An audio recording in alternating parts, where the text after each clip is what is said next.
Hello, and welcome to the second installment of the Situation on College Campuses. J Street U students discuss anti-war protests. I'm Sam Berkman, J Street's National Director of Communal Relations, and we are honored to be joined by four incredible J Street U student leaders from universities across the country as they offer us an unvarnished look into the experience of being a college student right now on college campuses where there is growing tension and dehumanization taking place. Following an overwhelming response to last week's webinar featuring these students for J Street leaders and supporters, we are honored to revisit this conversation with a largely brand new audience and hopefully some returning folks as well who wanted a second chance at hearing from these students. I can guarantee that today's discussion will leave you feeling hopeful about the future leaders of our issues. And if you're interested in supporting our remarkable students, helping expand our operations on college campuses, and potentially making a tax-deductible contribution to support this work, I'd encourage you to learn more and pledge your support through the interest form that my colleague will be sharing in the chat, and a member of our staff will be sure to follow up with you. So since we held this conversation last, the chaos on campuses continues, unfortunately, to unravel. We've seen horrifying acts of anti-Semitism, disturbing scenes of police brutality against peaceful demonstrators, and raging hostility between protesters and counter-protesters. Through this all, our students have maintained nuance, empathy, and compassion as their guiding star, speaking out for the rights of peaceful protesters, returning focus to the core issues on the ground in Israel and Gaza, and pushing back against those seeking to exploit the moment for political gain. Today's discussion is meant to cut through the noise, of which there is plenty, and hear directly from our student leaders navigating the difficult climates on their respective campuses. And we are thrilled to have you all with us. Before we start, a couple of technological notes. First, there is a Q&A feature at the bottom of your screens to ask our student panelists questions. We will try our best to get to as many as we can. And also, today's discussion will be recorded and available to rewatch and share.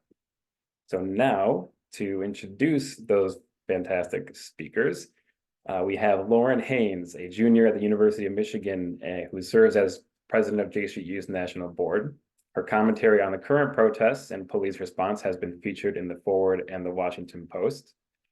Jeremy Faust is a senior at Columbia University and serves on J Street U's National Board as vice president of the Mid-Atlantic. On top of his studies at Columbia, Jeremy is pursuing a dual degree in Jewish history at the Jewish Theological Seminary. We may be joined by Rachel Burnett in a bit, who is a senior and chapter president for J Street U at UCLA. And we have Mayrav Solomon, a sophomore at Tufts University, where she leads her J Street U chapter and serves on the J Street U National Communications Committee. She is the daughter of two rabbis and an alum of the dialogue program Seeds of Peace. Good to see you all again. Thanks for joining us. Jeremy, thanks for being with us, your first time with us. Let me first start off similar as we did last time, just to hear how you all are doing. Unfortunately, things have not gotten better in terms of the war, as we've seen just overnight, operations taking place in Rafah. And so let me start by just going around and seeing how you all are doing. So let's start with Lauren and we'll go from there. Yeah, hi everybody. I'm doing okay right now. My school year ended, so I'm luckily not on my college campus anymore. But the past few weeks were incredibly difficult and made me feel unsafe on my campus for multiple reasons. Students on both sides are just so traumatized and inflamed right now, and I don't really trust people to not do or say dangerous things. So I'm doing okay right now, but generally just very heartbroken by how things have shaked out on college campuses. Thanks. Jeremy, how are you?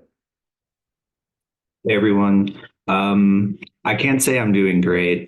Things have been really dramatic and intense on my campus over the past few weeks. A couple days ago, we found out that our graduation commencement was canceled. I found out via the New York Times notification, which was awesome. Right now, my campus is locked down to essentially everyone, including students. And I fortunately live a few blocks off campus, but really wherever I go, there's a massive police presence, and I'm constantly walking through police and riot gear with, assault weapons and stuff like that. So yeah, it's quite an intense and sad environment. Yeah, thanks for sharing. That sounds very hard to be dealing with. Mayrav, what's it like to be a student right now? Sure. Hi everyone. It's so great to see you if you were here last week or if you're just joining us now. Tess has been really interesting over the past week. The encampment was taken down at Tufts. SJP has stated that the encampment was taken down separate from the fact that the administration issued a trespass order to those who were camping out. So not sure what that means. They also have promised that they will be doing further action. Again, not sure what that means. But for now, Tufts University is actually pretty calm, which I'm very lucky to say.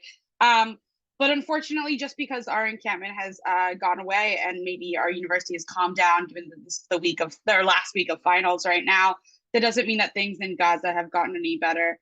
I've been really horrified by seeing, especially last night, what we all wished would never come to occur, which was an invasion of Rafah, a place of over 1 million people who have no place else to go.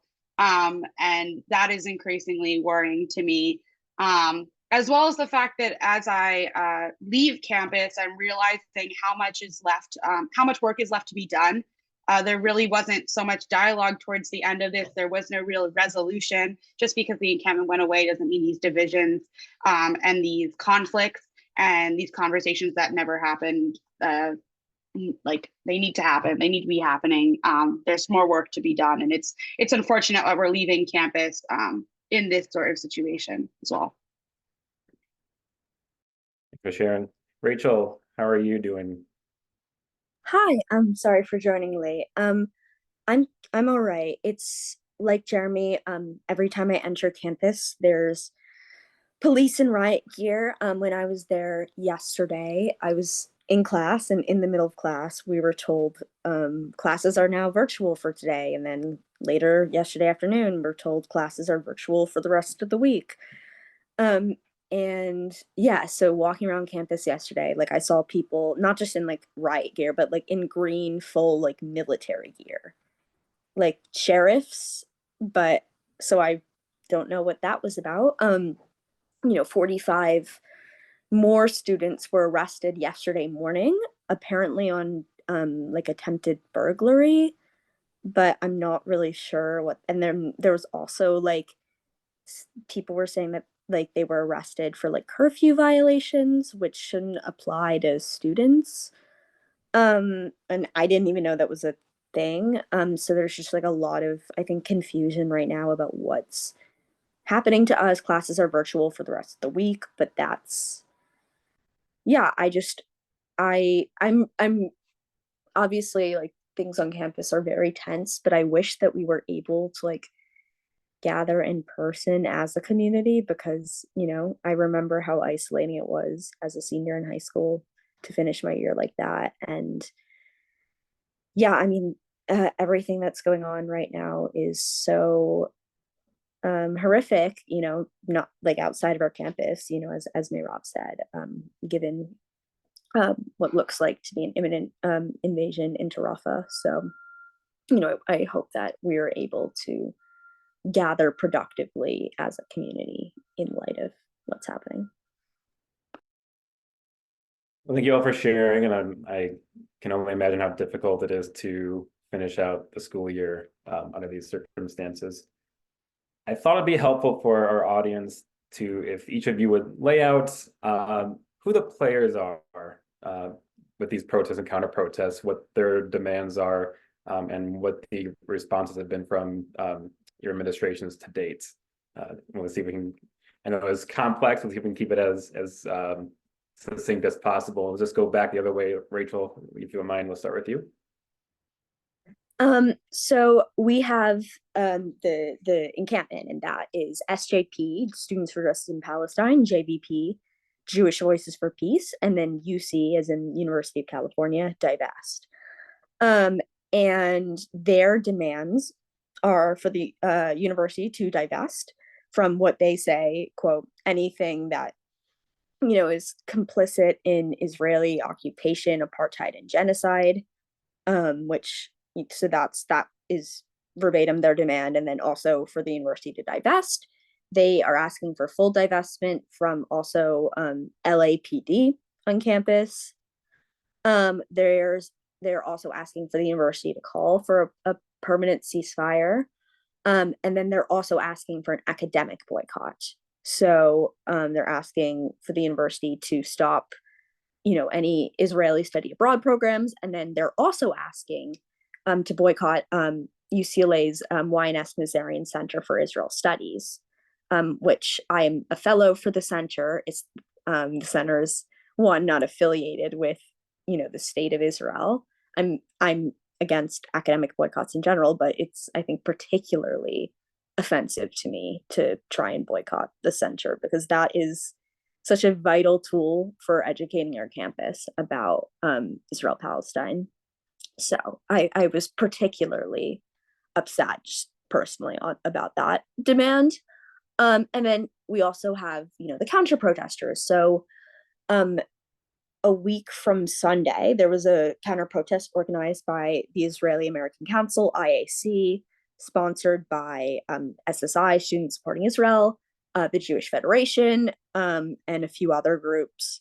Jonathan Greenblatt spoke at it, who's the CEO of the Anti-Defamation League. Some students spoke at it. The Hillel and Chabad director, rabbis spoke at it. And so that was Sunday's rally. After that, we had an anonymous outside group funding a massive screen to blast October 7th footage. So we don't know who that was, but it is a pro-Israel group. And then also, we're not sure the exact affiliation of the rioters last Tuesday night.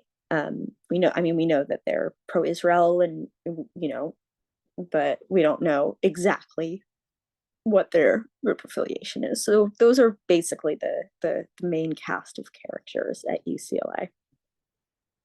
Thank you. Mayrob said things were getting quieter at Tufts, but who the players been involved? Yeah, I think the players that have been involved are very similar across campuses, but at Tufts, I'll just give you the basic lowdown. We have the SJP camp. We don't have a JVP chapter at Tufts, but we do have a group called Alt-J, which is the Alternative Jewish Community, which isn't a recognized Tufts student organization. However, it's pretty active. They're practically a chapter of SJP. I think almost all members of the Alternative Jewish Community are actually also part of SJP. That's their pro-Palestinian camp. Our pro-Israel camp is most of the common actors in that field. You have Hillel, you have our Friends of Israel chapter, as well as many other outside actors.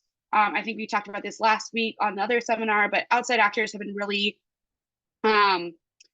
unfortunately, impactful in the situation when it comes to things like Jew Belong, organizations, again, like the ADL with their report card reportings and that kind of stuff in the pro-Israel camp. And then you have Tufts J Street U, which we had our wonderful final dinner last week. That was really great, where we just got to sit together, reminisce, and eat great food, and be in community with each other for one last time before the year went out.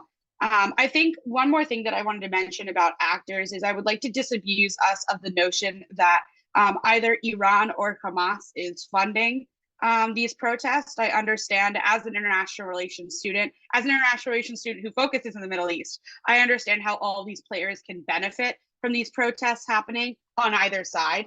But I think that it's really important to mention here that I know many of the people who were a part of the encampment at Tufts, and I'll only speak from my own experience. None of them were getting any funding from Hamas. None of them were getting any funding from Iran.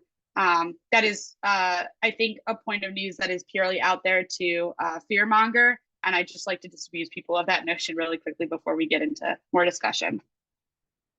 Oh, thanks, I appreciate that. Jeremy, Columbia has been very much at the epicenter of all these protests. What's the landscape look like there? Sure. So I'll just talk about how things stood as of a week ago around this time before the police kind of took over campus.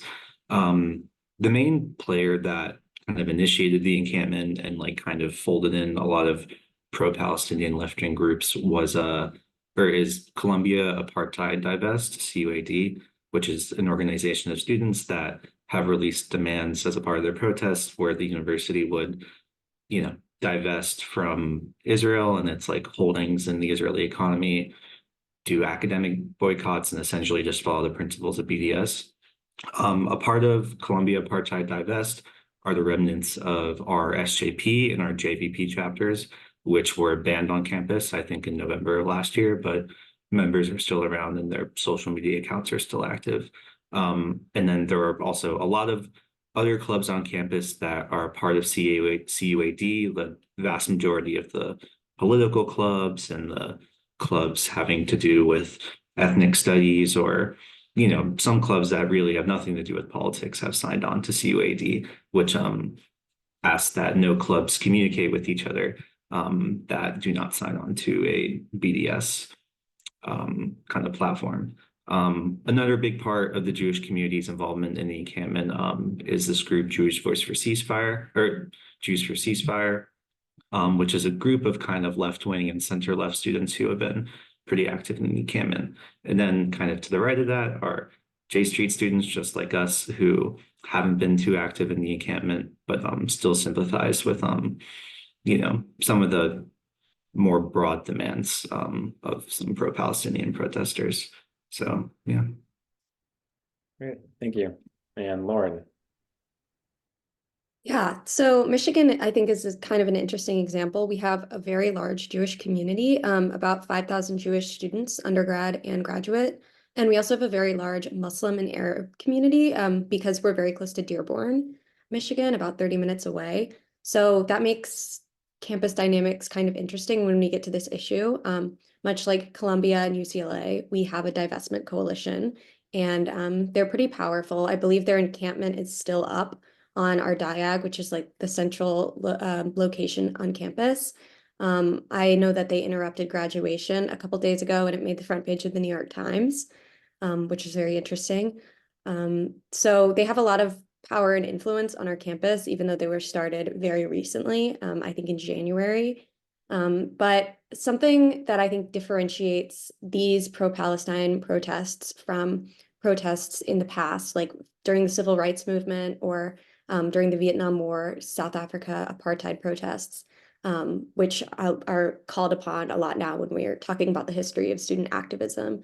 What's different is that this involves student-on-student fighting, which was not so much the case in the South Africa protests. It was much more of a students versus the administration, students versus the government, or students, so it wasn't as much of a student-on-student tension. And I think that's what's particularly dangerous and harmful about the situation right now, because students are coming for each other on both sides. And that's really horrific, in my opinion. I'd also like to add that I think a lot of the outside criticism of our divestment coalitions actually comes from outside actors, like the Anti-Defamation League, politicians who just want to weaponize our pain for their own political gain.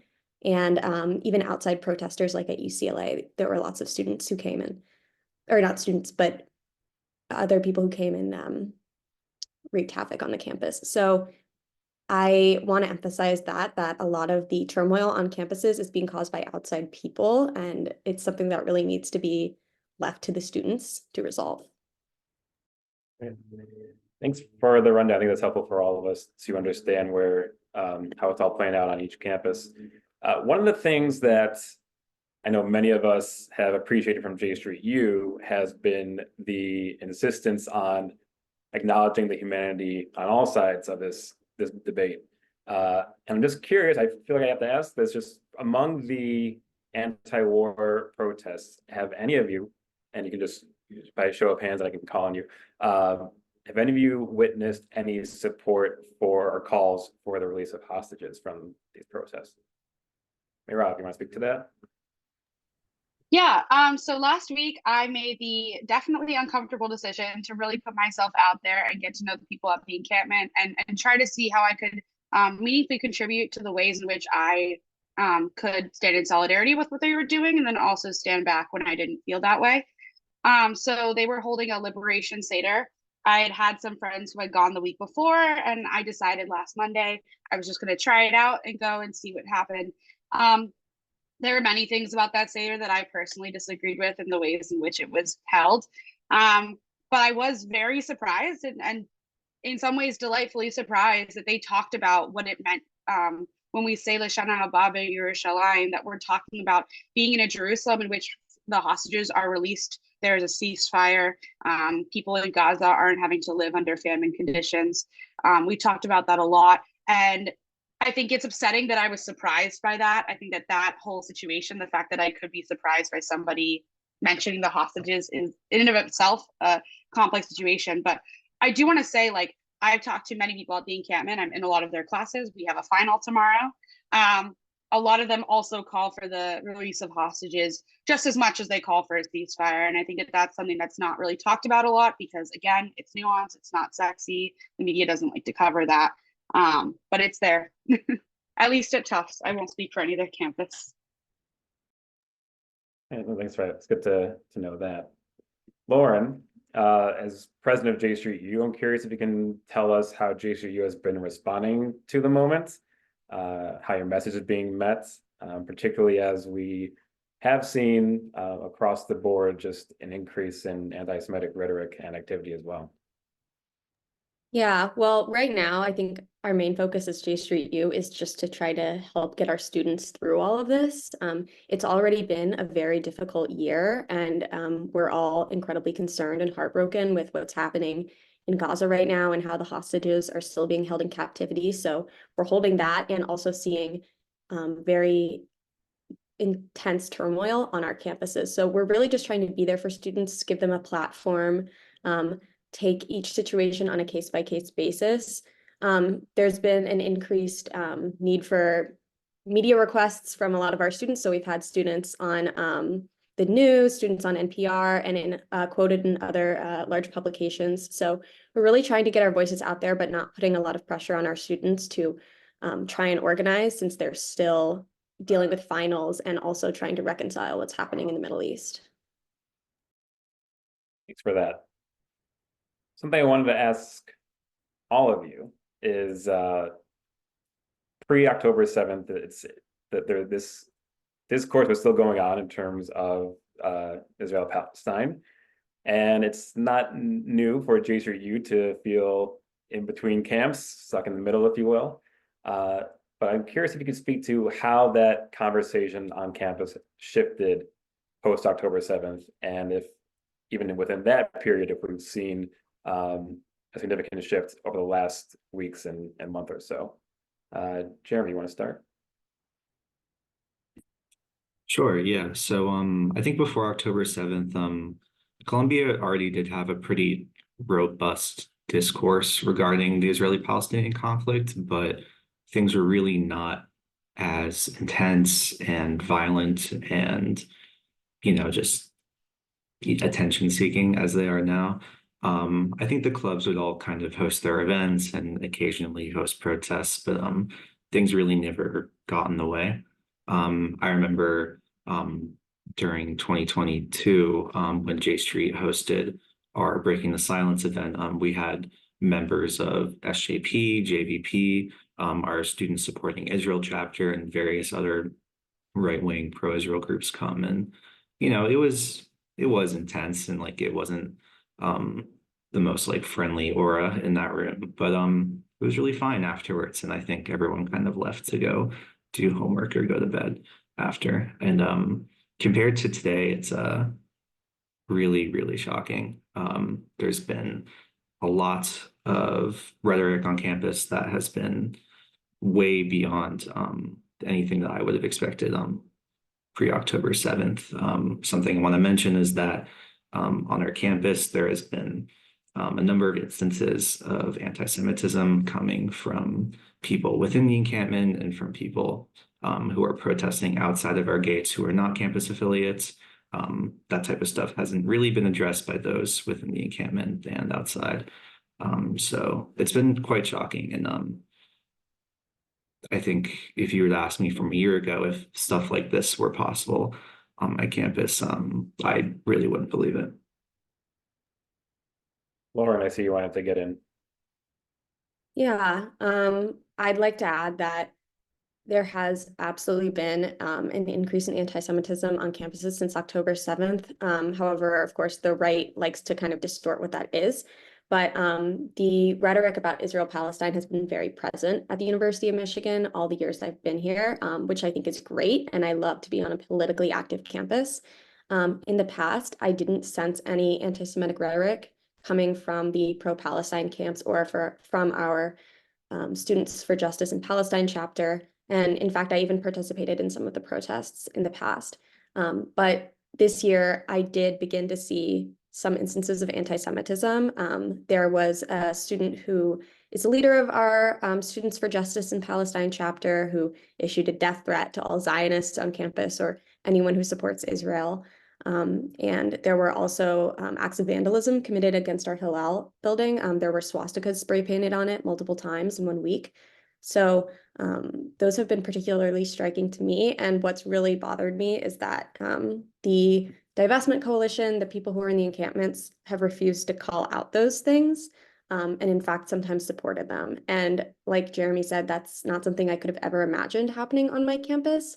And I think it's absolutely vital to call out these things and also stand up for Palestinians at the exact same time. You don't have to choose what group you stand up for. And I think that's something that gets lost a lot in the rhetoric around this. Very important point. Rachel, how has the conversation on UCLA changed post October 7th? Yeah, I mean, it's definitely changed. Like, I have so many people I can think of who, I'm like, well, we used to disagree. And I think of this particularly of my Israel, my like pro-Israel Jewish friends. Of like, we used to disagree, but we used to be able to have a conversation, and now that's just not possible, unfortunately. But there are also some people who I've found along this journey who we have started to have really important conversations, and I've met, a lot of amazing people. I've actually, gotten like a lot closer with like multiple like Palestinian friends of mine on campus. And so that has been, really nice as well. In terms of, the issue of anti-Semitism on campus, my personal feeling I think differs from a lot of the conversations insofar as that I think anti-Semitism does exist in the pro-Palestine movement. I see it, when people say things like Zionists control the media, for example, or Zion Nazis, which was a slogan on campus, like with a Magen David pointing to a swastika. But much more commonly, I think, than seeing anti-Semitism in these encampments, there's bigotry, hatred against Israelis or Zionists. And I think that is distinct from anti-Semitism. And I think one of the problems is when someone says, death to Zionists or Israelis are native to hell, which was a sign I saw at UCLA. Like, if someone says that's anti-Semitic, I think it's very easy to say it's not, because it's not targeting Jews. It's targeting Israelis or it's targeting Zionists. And the reality is not all Jews are Israeli and not all Jews are Zionist. And, are the majority of Jews Zionists? Yes. Are the majority of Jews around the world Israeli? Yes. But it is a distinct hatred, and it should be called out as a hatred, right? And so when we have this argument of is it or is it not anti-Semitic, we're sort of losing the plot here, which the point is that it's bigoted and it's hateful towards a group of people because of their nationality or their political identity. And so I think that is not acceptable. And so I think it becomes not really useful, I think, to call out these kind of things like that, say, death to Zionists or Israelis are native to hell, to put them in the box of anti-Semitism, to me feels like not a useful approach, because very easily I think it becomes a fight of like, is it anti-Semitic? Whereas if we say this is bigoted, hateful, and unacceptable because you're targeting an entire national identity, that's something like, I think you can't argue with that. And that is like an actually more effective way to call out the hatred, because it's more accurate then that's just, my own personal opinion. Very well said. And I think we all appreciate those comments. Hey, Rob, anything else you'd like to add before we get to our next question? Yeah, I wanted to really echo what Rachel has been saying. I think it's really concerning to me when we kind of conflate being Israeli and being Jewish, when we conflate being Zionist and being Jewish, when we paint broad brushes over any group of people. I would like to point you all to an article that actually my mom sent me this past week called like the 50 interesting things or something like that by Mo Husseini. It was a really I don't know, enlightening article in this really dark time about things from a Palestinian author himself, a Palestinian creative, that are just true, that not all Arabs are Palestinian, not all Palestinians are Hamas, just as not all Israelis are Jewish, not all Jews are Israeli. If we start to paint broad brushes over any group of people, we fall into real death traps. And the other thing that I will say is that it is really important that as we talk about the rise of anti-Semitism, we also talk about the rise in Islamophobia on campuses. It is really troubling to me to see how, as Jews, we have incredible institutional power, and that's great. It's something I do not take for granted. I am incredibly grateful for it. And it means that when something anti-Semitic happens, we're able to talk to administrations on our campuses about that, have dialogues with people in power to help make sure that these things don't happen again, have dialogues, have conversations, create anti-Semitism task forces. Muslims and Arabs on our campuses don't. And that's really unfortunate. And it means that they're at a disadvantage when Islamophobia rises. They don't have Muslims on campus. We do have Jewish on campus, even though I disagree with a lot of the ways that they go around things. They don't have the same opportunity to be in the spotlight when it comes to hate and bigotry that is happening towards their people. And so I hope that as we continue conversations about the real threats and validity of anti-Semitism rising on college campuses, we also talk about how Islamophobia and anti-Palestinian racism has also increased. Thank you for that. Listening to the comments you all are making, I'm thinking about how unfortunate it is that these type of actions, these protests, don't allow for in-depth conversation. And I forget where I heard it, but I heard someone say recently that protests are done in slogans, not in paragraphs. And what I took from that is that we aren't using the same language and defining our terms for one another. And I wonder if we would find common ground if we were able to take the time to do that. And for our returning audience, the data I'm about to share will seem familiar, but I wanted to share some information that was told by Professor Mira Sukharov a couple of years ago, but still very relevant today, of American Jews. And she asked her respondents, the first question was very simply, are you a Zionist? Without any definition. And 58% said yes. And a smattering of others across the board said either they were anti-Zionists, non-Zionists, it's complicated, unsure. But then she did her first follow-up question and defined Zionism as a feeling of attachment to Israel. Of that, you had 56% who definitely believed they were Zionists, 14 probably, and so 70% favorable there for being a Zionist. Then her next follow-up question defined Zionism as a belief in a Jewish and democratic state. 52% said definitely, 20% said probably. So we see the uptick happening there. And then finally, the final definition of Zionism that she presented to these survey respondents was Zionism means a belief in privileging Jewish rights over non-Jewish rights in Israel. And we see a huge shift in that 69% of American Jewish respondents said that they probably or definitely did not identify as a Zionist with that definition.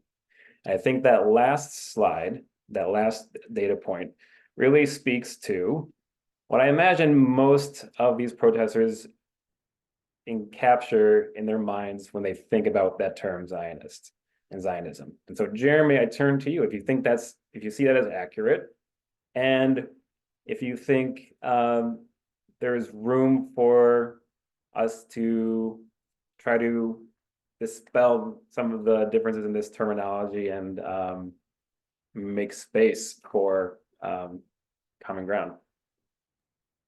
Sure. I do believe that is accurate. I think it really depends what someone's personal definition of Zionism is, how they react to that term. There was a person on my campus who was very involved in the Columbia apartheid divest who got kind of raked over the coals over the right-wing media a couple weeks ago because a video came out of him saying, you know, like death to all Zionists. If you're a Zionist, you deserve to die. Obviously a horrible, like absolutely horrible thing for him to say. But I bet if we talked to him, like his definition of Zionism wouldn't be like, oh, the self-determination of the Jewish people. So I think it means absolutely different things for everyone you talk to. In terms of there being room for dialogue and like kind of being able to bridge people's competing definitions of Zionism and education, I think that could be possible, but there are a lot of challenges along the way. On my campus, some of the leading Zionists are people like Columbia Business School professor Shai Davidai, who has really made a media darling of himself by going on TV and calling various Jewish students capos, you know, like Jewish collaborators with the Nazis. J Street students and myself included have fallen under that label, according to him.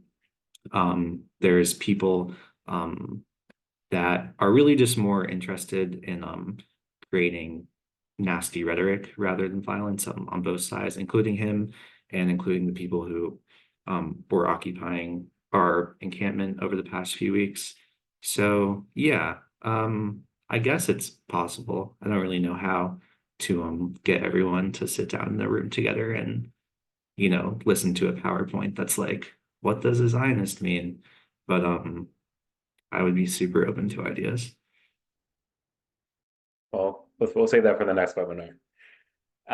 Rachel, one of the things we're talking about Zionism here, we've seen an increased politicization of that conversation, particularly with anti-Semitism and certain elements within American society trying to capitalize off of that. J Street has continued to distinguish between anti-Semitism and anti-Zionism and the conflation of the two. I'm curious how you've seen, but we still acknowledge that sometimes anti-Zionism can morph into anti-Semitism. And so I'm curious if you've seen that and what do people misunderstand about the two? Yeah, I mean, totally. I think first of all, sort of going back to like what does Zionism even mean? I think that there's this reaction from the Jewish community of like people don't even know what Zionism means. Zionism means like self-determination to our ancestral homeland, and like that's is what it means to the Jewish community for the most part. But I think we can't define, personally, I think we can't define Zionism just by how one community sees it. I think we also can't define it just by its theory. We also have to define it in practice. And so I think the definition of Zionism itself belongs both to Jews and to Palestinians. And I will say personally, I identify as a non-Zionist because of, you know, both, you know, I can't reject what the term means in the Jewish community, but I also can't accept what it means to the Palestinian community. And so, but I also think at the same time, there are people I know who identify as Zionist, who I share like pretty much every single one of my political beliefs with. So I think it becomes like, you know, as I said before, I think people tend to get way more focused on terminology rather than like actually having, you know, substantive conversations. But I think in terms of the relationship between anti-Zionism and anti-Zionism and anti-Semitism, I think that, yeah, I think that anti-Zionist movements, particularly SJP, Students for Justice in Palestine, does not do a good enough job at calling out anti-Semitism or they only call it anti-Semitism that's really blatant. Like so I was sort of with, a group of friends on Wednesday night, Thursday morning before the police riots happened, not part of the pro-Palestine demonstration, but in the vicinity. And as I was there was a guy clearly very drunk on a bike who came by, and he's like, "Where are the Jews? I want to kill the Jews," like just shouting that. And the pro-Palestine organizers, who were wearing keffiyehs and everything, like they shouted at him. They were like, "No, go away. Nobody wants to do that." So I think the idea that like that's what the encampment wants is silly. I think certainly the comparisons to, given Yom HaShoah, I think the comparisons to the Holocaust that campuses are 1938 right now is flagrantly offensive and also dangerous. I think that kind of narrative is directly what led to the violence last week at UCLA. I think anyone perpetuating that narrative is directly responsible for that violence because it's just false. It's not accurate. Like, people who were spreading falsehoods saying that Jews weren't allowed to enter certain areas of campus, was deliberately crafted to be fear-mongering, and it was false. But I think that anti-Zionism, as I said before, more than having an anti-Semitism problem, I think it has a dehumanizations of Israelis problem, and it has a polarization problem. So anyone who disagrees with them is automatically just like intensely demonized, and I think that's a huge problem in and of itself, but it's a different problem than anti-Semitism. It's not necessarily better, but it's different. And so when we try and fix these problems, I think we have to define them in a way that is meaningful and accurate. Well, thank you for that. And yeah, it's unfortunate people don't understand the ramifications of the language they're using. Clearly, as everyone's hearing, our students are here to continue pushing for that education advocacy to counter that very real pain that has come from this hateful rhetoric, either when it's intended or not. May Rob, I want to turn to you next. You are a member of the J Street U National Communications Committee, and curious from that perspective, what we've been hearing in the media, what do you think has been, what are they missing? What has not been conveyed properly in your view? I'll start by saying that I'm on the comms committee under the amazing leadership of Rachel, who's our chair on the comms committee. So super excited to be on the same panel as her. But I'll start it off. I think the media is missing a lot of things. And if you were on the webinar last week, you'll hear me say some of the same things. But I think that the situation has changed a little bit, which has changed what they're missing as well. I think the first thing I would say the media is missing is they're missing us, not to toot our own horn, but they're only speaking to the most extreme sides of all of these conflicts. They're only speaking to the most radical protesters at the encampments, those who shout the loudest, those who hold up signs that say things that are utterly reprehensible sometimes and utterly incomprehensible sometimes.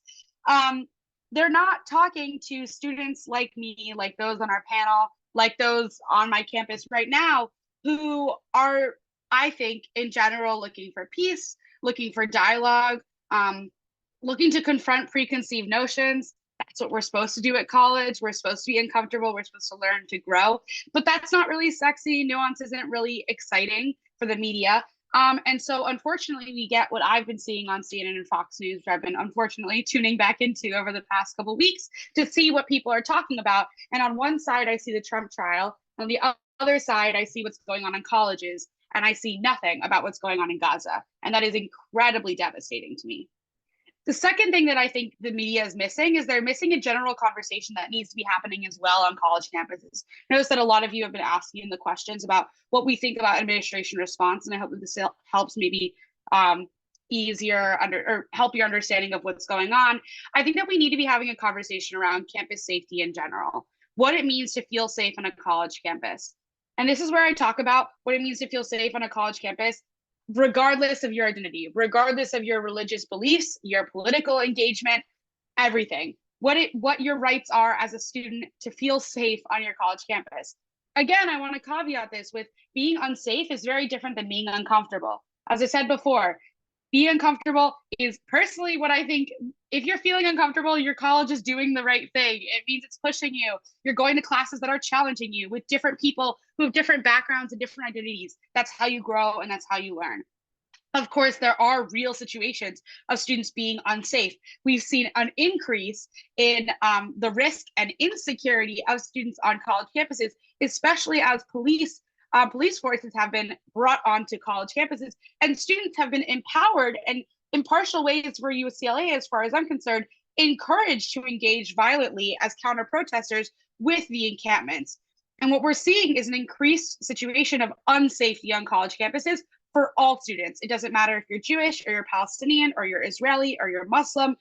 Safety on college campuses is an incredibly important conversation that we need to be having, but it needs to center all of us. It needs to center all of our experiences. And it cannot be, the answer to that cannot be censorship. It cannot be a diminishing of free speech. And it cannot be a ridicule of what I think the goal of college is overall, which is to push you and to make you uncomfortable sometimes. And I think finally, the thing that the media has been missing, but maybe the media has been playing into this as well, is the fact that the demonstrations have really, I believe, bungled an opportunity to create a real space for dialogue and nuance on a college campus and to open up conversations that would really help promote the things that we work towards as J Street U leaders all the time, which is, you know, humanizing people and empathy and vulnerability and nuance and all these kind of buzzwords that we throw out that we really do mean from the bottom of our hearts. It is so unfortunate when I talk to a lot of people who are at the encampments, I ask them, like, what's your purpose? Why are you here? And a lot of them would tell me, I'm here because I want, you know, Gaza to stop being bombed. I want no more airstrikes on Gaza. I want the famine in Gaza to stop. I want the university to stop investing in settlements. You know, all these other things that I believe, like, are one, not inherently anti-Semitic and are mostly things that I can usually kind of get behind. But because of the ways that the media has either misconstrued or has been allowed to misconstrue what's going on, the demonstrations themselves have kind of snowballed into the situation where nobody really knows what the groups are there for. We just kind of know the general gist of what's going on. When you lose the individuality of protesters, you lose a lot of what's actually going on. Nobody's talking to individual people. Again, we come back to it. We're painting broad brushes, which gets us in the death trap of assuming things.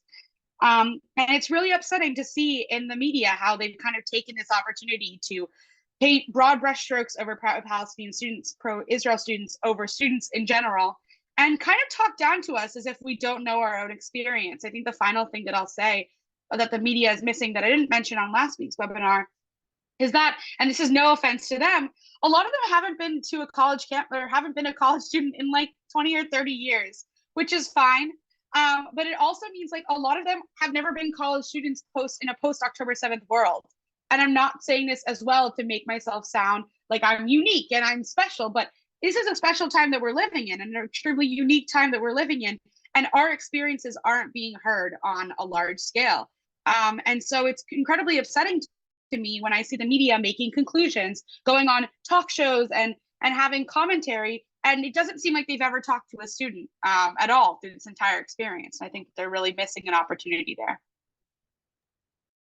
Thanks for that. And Lauren, picking up on some of what Meirav was speaking about, particularly about being painted with a broad brush, broad strokes.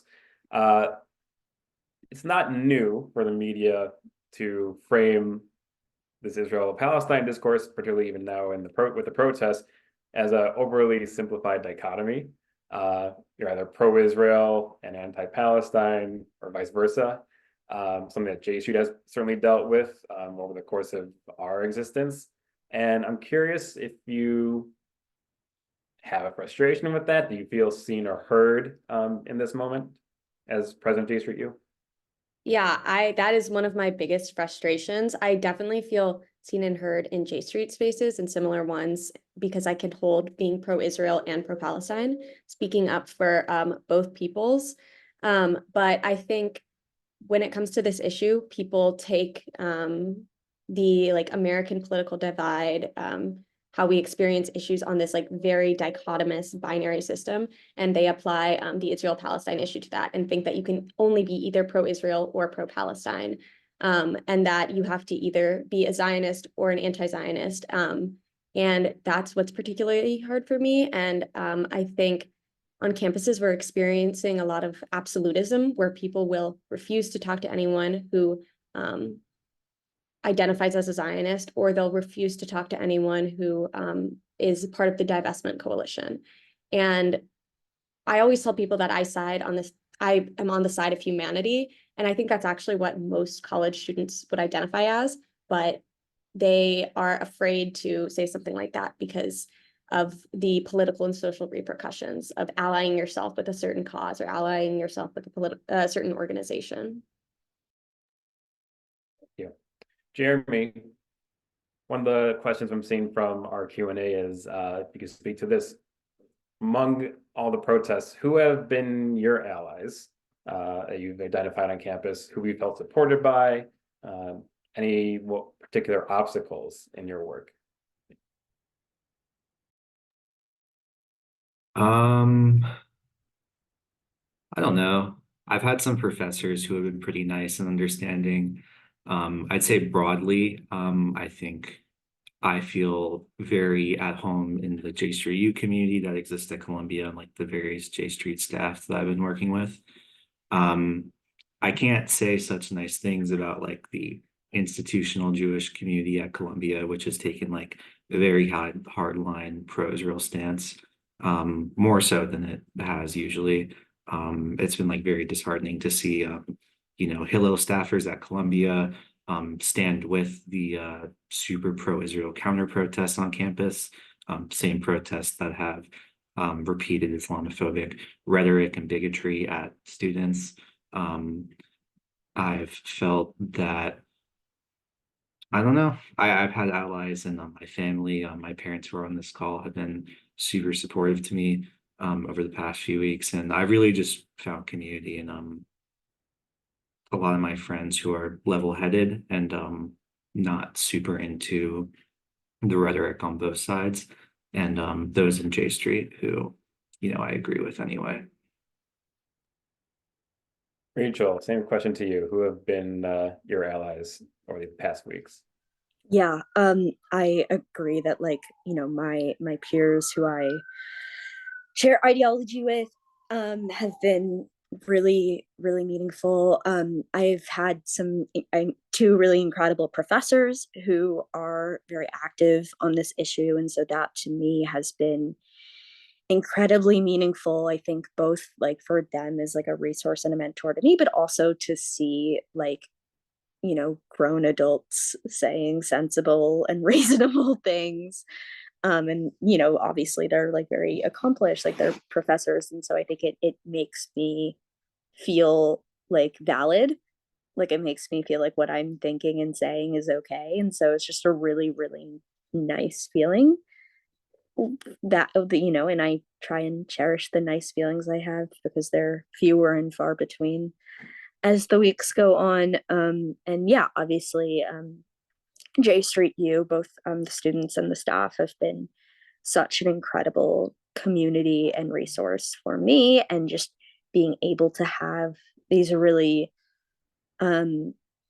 complex and meaningful conversations have been really great. And like I'm constantly texting my J Street U friends and all of our million little side group chats. And so that has been really nice, I think, also to hear what's happening on other campuses, and in a way that like most of the news, I don't even get my news from other college campuses from the media. I get it from my friends because I know that what they say is going to be way more accurate than like, what some right-wing Jewish media account is going to report.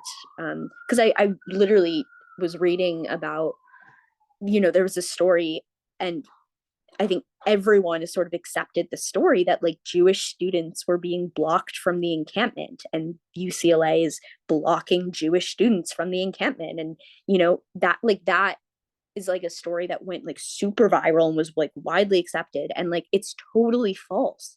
Like, students were being blocked from the student in question who was being blocked was blocked because he is known to be like an agitator. Like he has been showing up at the pro-Palestine rallies since like January with an Israel flag. So, you know, if you're an organizer of a pro-Palestine group, you're obviously not going to let him through because you know him to be an agitator. It's not because he's wearing a Magen David. And then for everyone else, like you can argue that it's like a violation, you know, because any student should, you can argue that, but it's not discriminatory.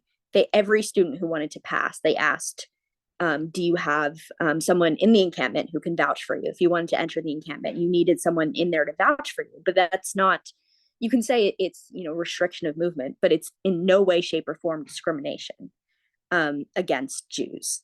You know, maybe it's discrimination against Zionists because, you know, Zionists have a particular animosity towards the encampment, but I think to call it anti-Jewish discrimination is completely absurd, in my opinion, and I've been really frustrated, you know, by this narrative. I mean, yeah, I think the complaints about freedom of movement are fine, but at the same time, you know, where the encampment was, especially before things got more intense and blocked off, you could literally walk like 200 feet out of the way and still enter the same building. So it's just people trying to create a narrative of hysteria, and it's pretty frightening to me to see how effective it's actually been. Thank you for that. Before we get to our last question, I just wanted to share one more time for those who may be interested in furthering their support of these incredible students you've been hearing from, to please consider filling out the interest form that we are sharing in the chat to pledge your support to make a tax-deductible contribution that will be designated specifically to the expansion of J Street U on campuses across the country, and we'll be sure to follow up with you afterward. As you've been hearing today, these students with J Street U are working tirelessly on their campuses through organizing education, rooted in the core principles of peace, justice, and safety for all.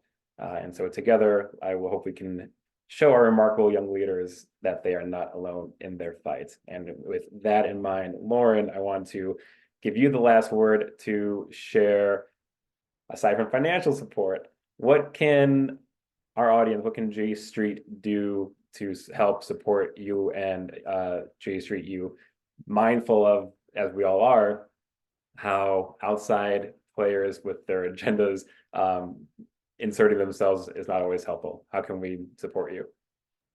Yeah, I think the most important thing I can say is listen to us, listen to college students. We're the ones who are experiencing this every day, and these are our peers. These are the people that we're going to see again in the fall when we get back to campus. And so we just need to be listened to. We need to have our voices uplifted. I've been very lucky on the Michigan campus, particularly that our Hillel has been very good at listening to the more lefty Jewish perspective, and they've been like very willing to work with us and edit statements before they're sent out. And I think a lot of that has to do with outside support for J Street coming in through our Hillel, through like the Hillel board, and also the work we've done within the Hillel to kind of push it to the left. But a lot of campuses can't say the same, and there are J Street U chapters who aren't accepted in their Hillels on campus. So we need outside support. We need to have our voices lifted, and just we need to know that we're not going crazy and that we're on the right side of history, and that people believe in us. Great, wonderful. With that, I want to thank our audience who has been with us over this last hour and who is always supportive of our wonderful students. I want to thank our J Street U staff who has provided incredible support to our J Street U students over the last number of weeks. And finally, to all of you, our students, and for taking the time to be with us, particularly as we get toward the end of the year academically, and for very much being on the front lines of this debate. That is not new for J Street U, but certainly we know you all are feeling it a little more intensely these days than typically. So thank you all, and wishing you all the best as the academic year comes to a close. Take care, everyone.